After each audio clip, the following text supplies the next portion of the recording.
Boa noite, sejam todos bem-vindos ao seminário da disciplina de Psicologia e Ética.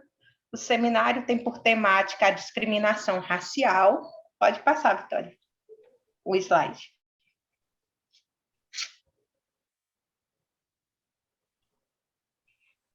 Pode passar, Vivi. Os componentes sou eu, Ângela, Cândida, Darlan, Janaira, Joana, Marta e Vitória. Pode passar. Bem, o presente seminário tem por objetivo debater e refletir sobre a temática discriminação racial. Utilizaremos como literatura básica o nosso Código de Ética, a Resolução 18 de 2002, do Conselho Federal de Psicologia, e uma reportagem do Conselho Regional de Psicologia de Minas Gerais, que trata sobre a aplicação dessa resolução, da Resolução 18 de 2002. Pode passar. Vamos fazer algumas considerações, o motivo, né, para essa resolução 2018, número 18 de 2002, dela ter sido expedida. Nessa resolução vai ser estabelecido normas de atuação para o psicólogo em relação a preconceito e discriminação racial. Isso por quê? Porque o Código de Ética, né, ele tem que se adequar às conjunturas. Então, como nós temos a Declaração de Direitos Humanos e a Declaração de Durban, onde tanto em uma como na outra, as pessoas são vistas como pessoas livres e iguais, né? Isso dentro dessas declarações, e também porque essas declarações elas vão ser ratificadas, né? Vão ratificar o princípio de igualdade e de não discriminação. Pode passar, doutora.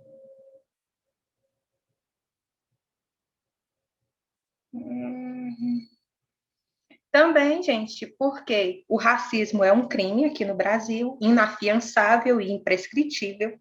Então, é muito interessante que você saiba como é que esse crime pode vir a ser cometido, porque é um crime, né, que você não vai poder, depois de cometer, você não paga, não é solto por fiança e ele não vai prescrever.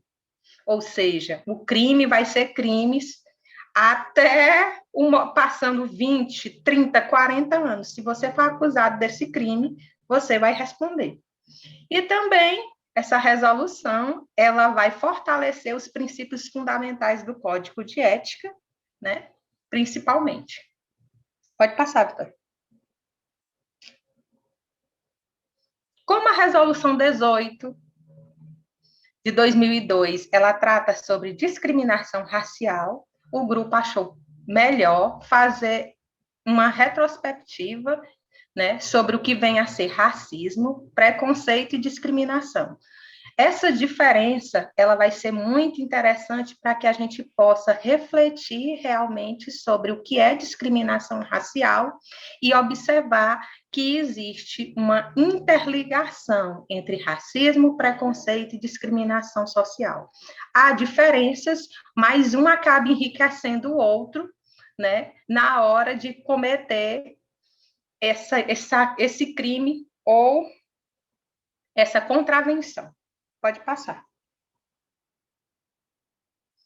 Então, pessoal, em primeiro lugar, a gente tem que saber que o preconceito ele é uma opinião, né, preconcebida de um grupo sobre um grupo ou um conjunto de pessoas.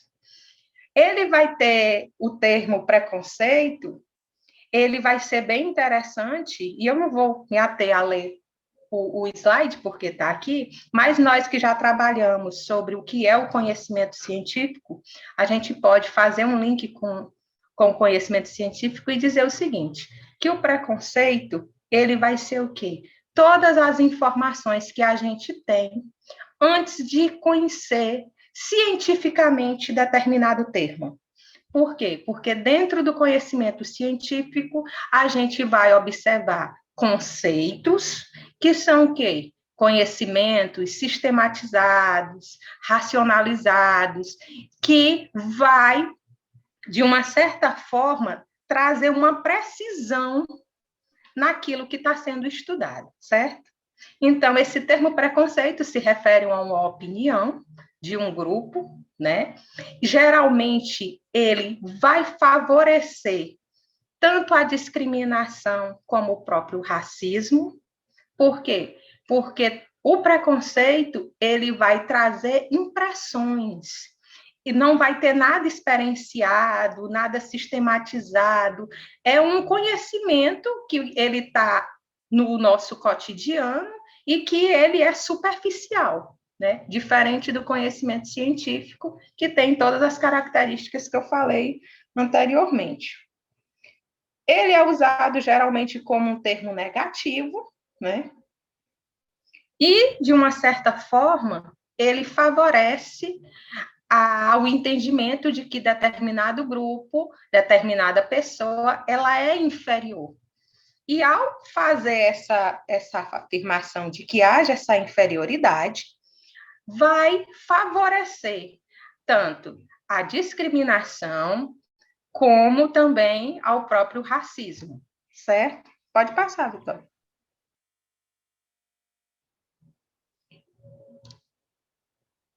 Então, o que é que a gente vai observar? Que o preconceito, ele vai se estender em praticamente todas as esferas, por quê? Porque ninguém conhece tudo, né? E principalmente por quê? Porque essa construção preconceitual, da noção de preconceito, é o que a gente chama de senso comum, né? É o conhecimento que a gente aprende no dia a dia, e isso, muitas vezes, por ser superficial, a gente termina utilizando mesmo conhecendo, já tendo passado por uma faculdade, sendo até mesmo considerado já um cientista. Aí nós trouxemos alguns tipos de preconceito, né? Que aqui, de uma forma geral, a gente vai trazer apenas como preconceito, e mais adiante as meninas vão poder aprofundar isso, se vai ser considerado discriminação, ou se vai ser realmente racismo, ou se vai receber outros nomes. Nós temos como formas, né, para exemplificar o preconceito, o machismo, que é, né, uma forma de pensar, de organizar o mundo, onde as mulheres são inferiores aos homens, não só a nível de força, mas também a nível de inteligência e de racionalidade, né? Porque dizem que o homem, por ser mais racional do que a mulher, ele administra melhor, né? Ele administra esses afetos de uma forma melhor. A questão da homofobia, onde há um desprezo pelas pessoas que têm uma orientação sexual diferente da hétero, né? Então, essa homofobia, ela engloba toda a diferenciação do grupo LGBTQI, que é uma sigla bem grande, né? Que vai trazer à tona todas as orientações sobre gênero, né? E nós vamos ter também, como ainda um último exemplo de preconceito, a discriminação religiosa, onde, principalmente, as culturas religiosas afro-brasileiras, né, afrodescendentes, elas são vistas como culturas a menor. São culturas que, por fazer determinados rituais, são dadas como satânicas, bestiais, por aceitar que determinadas relações, determinada identidade de gênero ocupe determinados espaços, ela é vista como irracional, né? Então, no primeiro momento, que foi esse que eu concluo agora, eu trago, né, o conceito e as formas e exemplos de preconceito justamente para que a gente comece a trabalhar o nosso conteúdo. Por quê? Porque preconceito, racismo e discriminação são termos bem parecidos. E agora eu vou passar a palavra para... Vitória, né? Não, é Vitória? Vitória que vai trabalhar sobre discriminação, tá bom? Obrigada. Então, gente, boa noite. Eu vou falar sobre o racismo, né? O racismo é parte da ideia que a espécie humana seria dividida por raças, daí vem o nome, né? No entanto, as diferenças físicas e genéticas que os seres humanos apresentam não são suficientes para caracterizar uma raça. O DNA de uma pessoa branca, por exemplo, e de uma pessoa negra, ela varia só apenas 0,1%, né? Então, racismo ela é apenas a ideia que os indivíduos de certa etnia elas possuem características, habilidades e qualidades superiores à de outra etnia, né? Portanto, eles seriam uma raça superior a essas outras raças, né? E as outras raças seriam inferiores a ele. A gente tem as formas clássicas de racismo, né? Que é a discriminação racial, a separação das pessoas através de uma divisão social, né? Uma divisão de classe.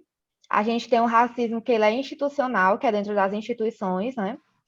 Que é por parte das grandes organizações, as escolas, as empresas, os governos, as corporações, né? E das religiões também.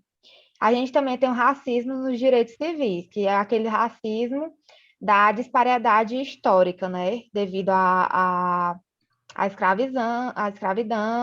Então, é a economia social causada pelo racismo passado, né? O racismo que era passado antes da gente. Afetando a geração atual em atitudes racistas e ações inconscientes dos membros da população em geral. Então, gente, o preconceito racial, ele não é exclusivo do Brasil, né? Visto que em maior ou menor escala, todos os países que foram colonizados ou que foram colonizadores, eles apresentavam em algum grau índices de preconceito racial, né?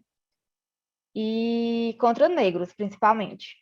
Nos países colonizados, ou que eram nativos daquele local, né? A gente pode dar exemplo como os indígenas, né? Também é importante ressaltar a ação de preconceito somente é considerada racista se uma certa classe ela se classifica superior a outra raça, né? Por exemplo, a estrutura de poder, dominação, é uma dominação entre a raça que se acha superior e a vítima. Então, a discriminação pela origem pode ser reportada desde a antiguidade, quando os povos gregos e latinos classificavam os estrangeiros como bárbaros, e a origem da desigualdade do preconceito de raça em espécie é mais nova, tendo visto alavancado no século XVI e XVII pela expansão marítima e colonização do continente americano, que a gente viu, né? A domínio do Novo Mundo, que era assim chamado pelos europeus, e os genocídios dos povos nativos e a escravidão sistemática dos povos africanos. Então, a gente pode citar mesmo o exemplo do Brasil, né? Em que a gente tinha essa escravidão dos povos nativos, que eram os indígenas, e também a escravidão dos povos africanos, né, que eram trazidos para trabalhar aqui no Brasil. E era um poder, né, e uma suposta hierarquia de classes. Surgiu também aí a gente pode falar também da Europa, né, que os europeus eles consideravam que eles eram uma raça superior, né, e eles consideravam os povos nativos como os indígenas quase que como animais. E a gente também pode falar do século XIX, né? Com o impulso do positivismo, as teorias científicas. Então, o racismo ele surgiu como hierarquia de classes, né? E eles se achavam, né, superiores, que a raça ariana era uma raça superior, né? Isso no século XIX. Então, o destaque que a gente tem aqui é o escritor Arthur de Gobineau, né, que ele escreveu o livro falando sobre isso, né, um ensaio sobre a desigualdade das raças humanas, que ele retrata, né, essa superioridade da raça branca, né, da raça ariana, e decorrente das outras etnias, né. Surgiu também no século XIX um estudo baseado na antropologia, na filosofia e na psicologia, chamada de craniometria ou craniologia, que tal estudo ele consistia em retirar medidas de crânios de indivíduos e comparar as medidas com dados com propensão à violência e coeficientes de inteligência. Inclusive, a gente estudou, né, isso na disciplina de Flávia, na disciplina de de Flávia. Esse primeiro disciplina que a gente estuda com ela... História e epistemologia. Epistemologia. Então, a gente estuda isso, né? Que eles mediam a questão do crânio para pegar o coeficiente de inteligência, né? E hoje em dia, contudo, os estudos sérios, tanto como embasamento sociológico e psicológico, quanto como embasamento genético, não dão mais créditos às teorias racistas desse século, né? E a gente também tem o nazismo alemão, né? Que eu falei, da questão da raça ariana superior, e as entidades como a Ku Klux Klan, né, que ainda utilizam isso com essas teorias racistas ultrapassadas para justificar a supremacia da raça branca. No Brasil, as causas do racismo podem ser associadas principalmente à longa escravização dos nossos povos nativos, né, dos indígenas, e também à escravização dos povos africanos. Inclusive que depois dessa abolição da escravidão, né, não se deram medidas educacionais ou medidas para ingressar esses povos no mercado de trabalho, né? Foi uma escravidão ou foi uma abolição de escravidão irresponsável, né? E isso resulta até hoje no sistema marginalizado que a gente tem, né? Em questão de racismo. Agora eu vou passar a palavra para o meu colega Darlan, que ele vai falar sobre o racismo no Brasil. Boa noite, pessoal. Meu nome é Darlan. Como a Vitória já fez uma introdução aí com vocês sobre o racismo, eu irei falar um pouco sobre o racismo no Brasil, em específico, e sobre a blackface. Então, pessoal, no dia 13 de maio de 1888, entrou em vigor aqui no Brasil a Lei Áurea, onde ela proíbe a escravização de qualquer pessoa em todo o território nacional. Mas, diferentemente do que a maioria pensa, a princesa Isabel não assinou a Lei Áurea, não libertou os escravos por ter um bom coração, por ser uma heroína, digamos assim. Ela assinou a Lei Áurea, ela se viu obrigada a libertar os escravos devido a diversas revoltas de escravos quilombolas que estavam acontecendo. E para não se desenrolar uma guerra civil, digamos assim, a princesa Isabel se viu obrigada a libertar os escravos, certo? Só que de todo o Ocidente, o Brasil foi um dos últimos países a extinguir a escravidão.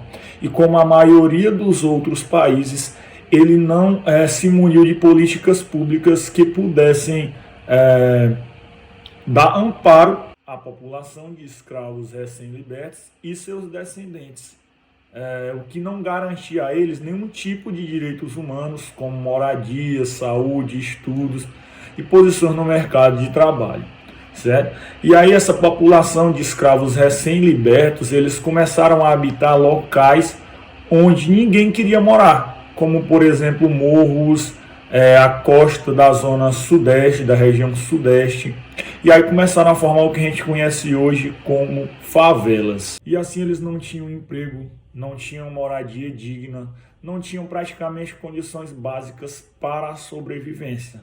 O que fez com que o fim do século XIX e o início do século XX, até a metade do século XX, no Brasil, serem marcados principalmente pela miséria e pela violência da população negra e marginalizada. Em relação à população indígena, aquela pequena parte que sobreviveu ao genocídio contra o seu povo na colonização, sofriam diversas invasões às suas terras, destruição de suas aldeias, enfim, essas atitudes são as que sustentam até hoje a discriminação por raça no nosso território nacional. Até que, em janeiro de 1989, foi sancionada a Lei número 7.716, que qualifica como crime qualquer manifestação direta ou indireta de segregação, exclusão ou preconceito com motivação racial. Então, pessoal, essa lei ela representa um grande passo, um importante passo na luta contra o preconceito racial. Até porque ela prevê pena de reclusão de 1 a 3 anos para o indivíduo que comete esse crime de violência ou intolerância racial, como, por exemplo, negar emprego a pessoas por conta de sua raça ou por conta de estudar em instituições de ensino pública ou por serem bolsistas em instituições privadas, certo? E se por acaso esse crime ele ocorrer, ele for disseminado, ele ocorrer pelos meios de comunicação, a pena ela pode chegar até 5 anos de reclusão. Também essa lei ela prevê penalização a pessoas pela divulgação e comercialização de suásticas nazistas para fins preconceituosos, para fins de preconceito racial. Desde 2015, transita no Congresso Nacional um projeto de lei que é promovido pelo senador Paulo Paim, onde ele modifica o Código Penal brasileiro, tornando o racismo um agravante para outros crimes. Se por acaso esse projeto de lei ele for implantado, resultará em penas mais severas para crimes, por exemplo, como lesão corporal ou homicídio, se estes acontecerem devido ao preconceito racial. Agora eu vou falar aqui um pouco para vocês sobre o blackface. O blackface ele teve origem no teatro dos Estados Unidos, mas se popularizou por todo o mundo, chegando até a ganhar programas de televisão em horário nobre na Grã-Bretanha e em diversos outros países. Mas o que é o blackface? Além de os negros eles não poderem participar de peças de teatro nem de programas artísticos, quando eles eram representados pelos brancos, eles eram representados de forma caricata e exagerada, com o único objetivo de ridicularizá-los e de trazer graça à aristocracia branca escravocrata. Após anos de luta, aproximadamente 100 anos depois da sua origem, o blackface ele foi considerado uma atitude racista e a partir daí o cinema, o teatro, a televisão pararam de utilizar essa técnica. Porém, em pleno século XXI, ainda é comum nós vermos atitudes oriundas do blackface, como por exemplo pessoas no carnaval vestidas de nega maluca, que nada mais é do que a utilização de uma peruca afro, de maquiagem exagerada, de roupas exageradas, onde a gente vê aí a ridicularização de pessoas de determinada raça. E eu quero terminar aqui a minha parte dizendo que nenhuma forma de preconceito ou nenhuma atitude que venha trazer dor para outras pessoas deve servir de motivo de piada. O teatro, a TV, o cinema e as outras artes, elas devem servir de plataforma para tentar combater esses preconceitos que já existem na nossa sociedade e não alimentá-los mais ainda.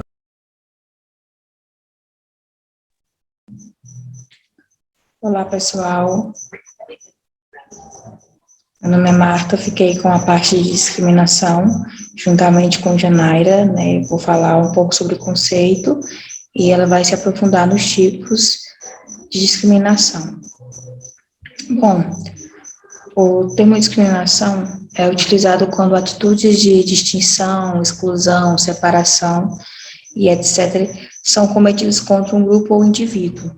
É uma atitude disseminada por meio do preconceito, ou seja, ideia pré-estabelecida sem base comprovatória. Apesar de serem frequentemente usados como sinônimos, os termos de discriminação e preconceito, eles possuem significados diferentes. Preconceito é uma opinião preconcebida acerca de algo ou alguém, baseada na ignorância ou em estereotipos. Assim, o preconceito não é uma ação que pode resultar, por exemplo, em processos judiciais, como a discriminação. Uma atitude discriminatória resulta na violação do artigo 7 da Declaração Universal dos Direitos Humanos de 1948, que diz: todos são iguais perante a lei e têm direito, sem qualquer distinção, à igual proteção da lei. Todos têm direito à igual proteção contra qualquer discriminação que viole a presente declaração e contra qualquer incitamento a tal discriminação. A discriminação, ela resulta na segregação e exclusão social dos indivíduos discriminados, que se veem menos representados e marginalizados na sociedade. Alguns sinônimos de discriminação são distinção, diferenciação, segregação e especificação. Bom, gente, a minha parte realmente é bem introdutória, que é mais sobre o conceito, e logo após a Genaira vai estar se aprofundando sobre os tipos de discriminação. Obrigada. Irei falar sobre os tipos de discriminação, que além do racismo, existem outras diversas formas de discriminação que incluem a distinção por idade, que um exemplo é quando o empregador decide contratar, promover, retreinar, aposentar ou afastar um determinado funcionário com base somente na idade. Outro tipo de discriminação é a discriminação por etnia, que entende-se como qualquer distinção, restrição, exclusão ou preferência baseada na raça, na cor, ascendência ou origem nacional. A discriminação por linguagem é uma forma de discriminação social que consiste em julgar o indivíduo pela forma como ele se comunica, seja oralmente ou por escrito. O parâmetro desse julgamento é a chamada norma culta, que quanto mais distante dela, mais criticada e rebaixada será o indivíduo. Outro tipo de discriminação é a por deficiência. A discriminação ao deficiente ocorre em muitos casos através de uma abordagem diferenciando dos ditos normais. Esta distinção de tratamento ocorre quando há uma limitação à sua liberdade de locomoção, de ideias, ao seu direito de segurança social e econômico, dentre outros. Outro tipo de discriminação bem frequente é a relacionada à altura e ao peso do indivíduo. Um exemplo à altura é o tamanismo. Uma pessoa muito baixa ou muito alta tende a sofrer discriminação. E um tipo de discriminação por peso está aí a obesidade, que é bem frequente, né? A gente escuta falar muito sobre discriminação, que o indivíduo está sofrendo discriminação por obesidade, principalmente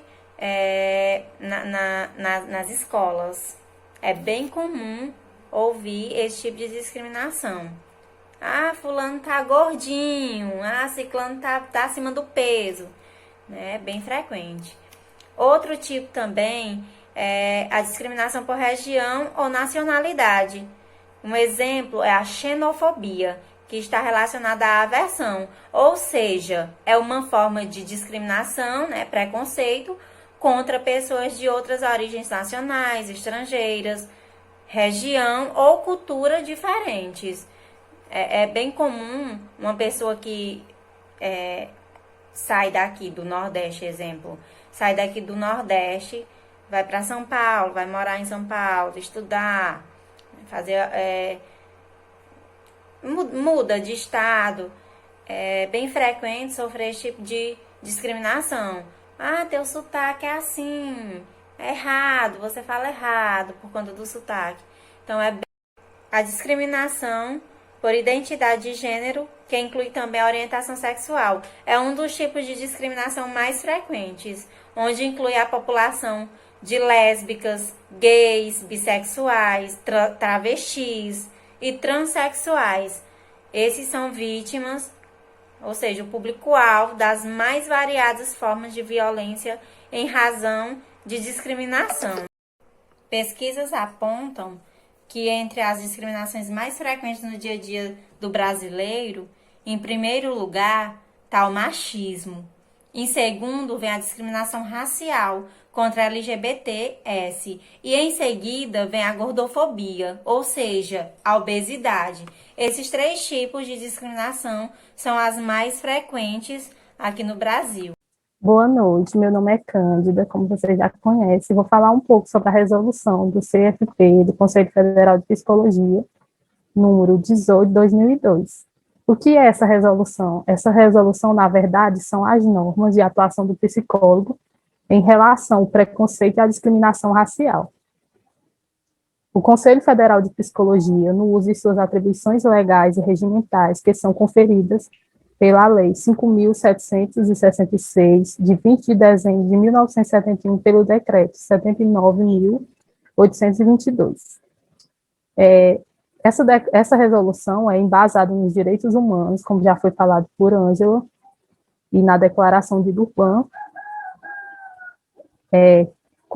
Eles consideram também, eles discriminam qualquer tipo de eliminação, qualquer forma de discriminação racial, eles eliminam dessa resolução.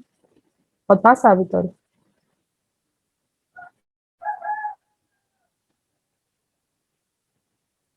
Pode passar.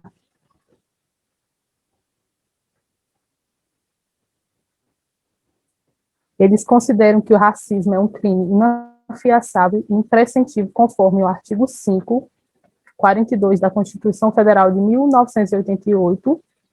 Eles consideram o artigo 1 e 2 do Código do Princípio Fundamental do Código Ético Profissional do Psicólogo. O que esses princípios fundamentais, o que eles fundamentam, o que eles embasam com isso? O princípio 1, o psicólogo baseará o seu trabalho no respeito e na promoção da liberdade, da dignidade, da igualdade, da integridade do ser humano, apoiando nos valores que embasam a Declaração Universal dos Direitos Humanos. O princípio fundamental 2, o psicólogo trabalhará visando promover a saúde e qualidade de vida das pessoas e das coletividades, contribuindo para a eliminação de quais formas de negligência, discriminação, exploração, violência, crueldade e opressão. Pode passar, Vitor. E eles consideram também o artigo 10 da quebra do sigilo, em relação de discriminação ou violência. O psicólogo ele pode optar pela quebra do sigilo, que está disposto no artigo 9 e as afirmações do princípio fundamental deste código. Então, eles consideraram que o preconceito que ele humilha e ele faz a população sofrer de certa forma, o preconceito racial, ele traz para as pessoas que sofrem ou que passam por esse tipo de preconceito um sofrimento físico muito grande. Então, tomada essa decisão na reunião plenária de 19 de dezembro de 2002, eles resolvem. Pode passar. Com isso, eles criam esses 7 artigos, que eles são embasados em quê? Nas práticas, na atuação, em como o psicólogo deverá se comportar diante da discriminação racial e do preconceito. Eu irei ler para vocês os 7 artigos e explicar de certa forma, porque todos esses artigos já vem bem especificado o que quer dizer. Então, o artigo 1, os psicólogos atuarão segundo os princípios éticos da profissão, contribuindo com o seu conhecimento para uma reflexão sobre o preconceito e para a eliminação do racismo. Ou seja, o psicólogo, a partir do seu conhecimento, ele tentará trazer uma reflexão de maneira que ele venha a eliminar o preconceito e a eliminação e que venha a eliminar o racismo também. Artigo 2. Os psicólogos não exercerão qualquer ação que favoreça a discriminação ou preconceito de raça ou etnia. Ou seja, um psicólogo, ao praticar ou ao participar de uma determinada ação, que ele notar que aquela ação é uma ação que traz discriminação, o psicólogo deve romper e parar de praticar essa ação. Artigo 3. Os psicólogos, no exercício profissional, não serão coniventes, nem se omitirão perante ao crime do racismo. Ou seja, uma psicóloga, ela não pode, como é que eu vou dizer o exemplo? Não pode a se posicionar a favor de um crime do racismo, ele não pode, de maneira alguma. Artigo 4. Os psicólogos não se utilizarão de instrumentos ou técnicas psicológicas para criar, manter ou reforçar preconceito, estigmas, estereotipos ou discriminação racial. Como mesmo fala no Código de Ética do Psicólogo, os psicólogos não podem utilizar das técnicas para para gerar algum sofrimento. Então, da mesma maneira, ele não pode utilizar os seus instrumentos para gerar preconceito ou qualquer tipo de discriminação racial. Pode passar, Vitória. O artigo 5. Os psicólogos não colaborarão com eventos ou serviços que sejam de natureza discriminatória ou contribuam para o desenvolvimento de culturas institucionais discriminatórias. Ou seja, o psicólogo está proibido de participar de eventos que eles corroboram e que eles venham a incentivar a discriminação e qualquer tipo de discriminação. Artigo 6. Os psicólogos não se pronunciarão nem participarão de pronunciamentos públicos nos meios de comunicação de massa, de modo a reforçar o preconceito racial. Ou seja, é uma forma, o psicólogo, ele, ao participar de meios de comunicação, de televisão e rádio, eles já tem que prestar bem atenção nas palavras, no que eles vão falar. Também com relação da quebra do sigilo. Às vezes eles podem passar uma informação a mais que não poderia ser sido dita. O artigo 7, esta resolução entrará em vigor na data da publicação, que foi de 19 de dezembro de 2002, em Brasília, Distrito Federal. Odair Furtado, que era o conselheiro presidente na época. Bom, era isso que eu tinha para explicar. Agora eu vou passar a palavra para minha colega Joana, que ela vai falar um pouco, vai dar uma nota de orientação de Minas Gerais, do Conselho Federal de Psicologia de lá, que eles vai abordar exatamente o que fala nessa resolução do CFP. E muito obrigada pela atenção.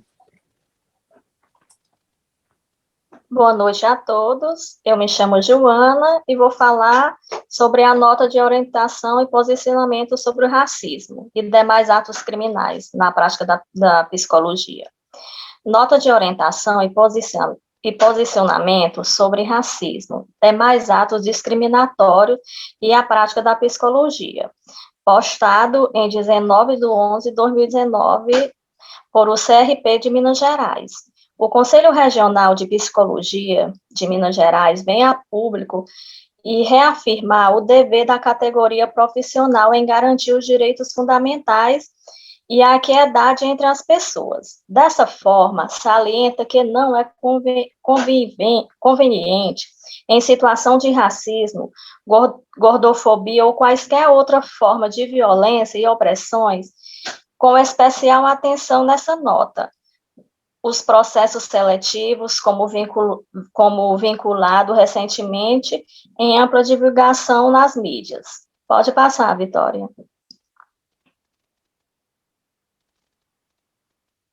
De acordo com Jurema, o racismo institucional é uma violência de caráter estrutural e sistemática, que se expressa a partir da política e práticas da organização, por meio de seus indivíduos que fazem com que as pessoas de maiorias étnicos, raciais, tenham tratamentos desiguais nesses contextos. Charmachal e Charles apontam que o racismo institucional é um sistema de desigualdade que se pauta na discriminação racial como fator determinante para contratação e não contratações, acessões e estagnações, sejam em instituições públicas, governamentais, não governamentais ou privadas. Pode passar, Vitória.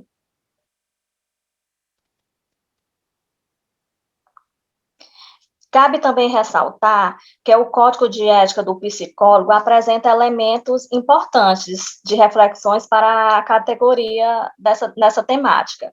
Os princípios fundamentais. O psicólogo trabalha visando promover a saúde e a qualidade de vida das pessoas e da coletividade e contribuirá para a eliminação de qualquer forma de negligência, discriminação, exploração, violências, crueldade e opressões. Qualquer forma de violência. Né? O artigo 2, ao psicólogo é vedado praticar ou ser convincente em quaisquer ato que caracteriza negligência, discriminação, exploração, violência, crueldade e opressão. Induzir a convicções políticas, filosóficas, morais, ideológicas, religiosas, de orientação sexual ou a qualquer tipo de preconceito, quando do exercício de suas funções profissionais. Pode passar, Vitória. A psicologia reafirma seu compromisso social com os direitos humanos e com a sociedade brasileira em busca da cidadania.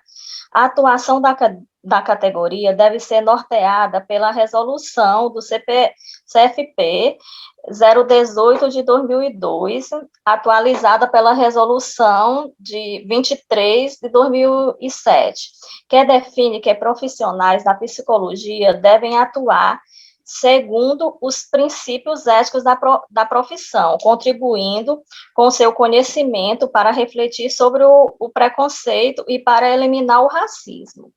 Assim, esse conselho, como responsável pela garantia de uma prática de trabalho fundamentada na ciência, na ética e na legislação profissional, condena essa e todas as manifestações de violência racial e demais discriminações, alerta para a gravidade de suas consequências à saúde mental das vítimas, estando disponível para que a sociedade dê conhecimento de casos em que ocorra descumprimento das disposições do Código de Ética do psicólogo, citados anteriormente. Orienta ainda que todo profissional que se sentir intimidado ao seu trabalho a cometer atos discriminatórios, que procure a hierarquia para que a mesma possa orientar sobre os encaminhamentos cabíveis. Pode passar, Vitória.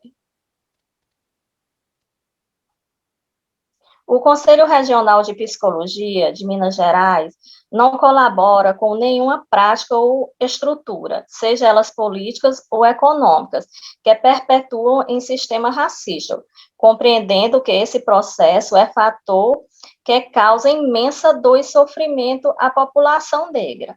Por fim, o Conselho ressalta que, sobre o caso que teve repercussão, as medidas cabíveis já estão sendo realizadas. Belo Horizonte, aqui foi Belo Horizonte, 19 de novembro de 2019, a Comissão da Psicologia e Relações Étnicas Raciais, Comissão e Orientação de Ética e Comissão de Orientação e Fiscalização. O 16 plenário do Conselho Regional da Psicologia de Minas Gerais. Agora eu vou passar a palavra para a Ângela, nas considerações finais. Pessoal, eu só queria trazer, para complementar a fala de Joana, justamente que nós, como profissionais, nós também temos esse papel de ser assessor, consultor no local onde a gente trabalha. Muitas vezes, por sermos tão funcionário quanto os outros, a nossa orientação, ela não é ouvida. Então, quando isso ocorre, o conselho que é dado é que você procure o Conselho Regional de Psicologia. Para quê? Para que ele possa vir a intervir, porque o psicólogo, ele não é obrigado e não é conveniente que ele participe, né, de qualquer tipo de processo discriminatório. Nessa reportagem, ficou um pouco solto, porque não falou de forma bem clara, mas foi um processo de seleção, né, que ocorreu em Minas Gerais, e muitas vezes, nesses processos de seleção, ainda usa-se de forma explícita boa aparência, mas quando não está de forma explícita, muitas vezes a pessoa, por ela usar o cabelo dread, por ela ser negra, ela acaba não sendo dada as mesmas possibilidades que ela participe do processo, né? Ou então, com essa situação, Ângela, e quando é que essa noção de gênero, ou até mesmo essas características físicas, elas podem fazer parte de um processo seletivo? Isso aí tem que ser muito bem discutido, né? Mas o que é que eu posso dizer para vocês? a nível de gênero, né? Questão de gênero. Se não for algo muito específico na profissão, para aquele cargo, se for algo que não, um exemplo, vamos dizer que você queira uma secretária, alguém para a recepção da tua empresa e vai fazer uma seleção. E tu chega lá e diz assim: ah, mas eu quero é um homem, né? Gente, se você vai ver a descrição das atribuições daquela pessoa e não vai exigir força, algo muito específico, a gente pode ver um caso de discriminação. Por quê? Porque muitas vezes a discriminação à mulher se dá pelo fato dela faltar mais, por ser mãe de família, por ela ter que, por ela usar se a licença maternidade, que é de 4 meses. Então, a gente tem que prestar atenção, porque, principalmente dentro das instituições, a discriminação, ela usa um certo discurso que é assim: ah, mas é o melhor para a empresa, né? Então, fica uma situação sutil, e a gente tem que tomar cuidado ao fazer parte desse processo. Tá bom? Então, qualquer dúvida, se reporte ao Conselho Regional de Psicologia. Ah, eu estou tendo dúvida se está tendo algum tipo de racismo, de discriminação, entre em contato na Rio-Fato, que eles vão te assessorar direitinho, e muitas vezes eles podem até ir nessa repartição, verificar em loco como é que está ocorrendo essa seleção. Muito obrigada, tchauzinho, e até o próximo seminário com a gente.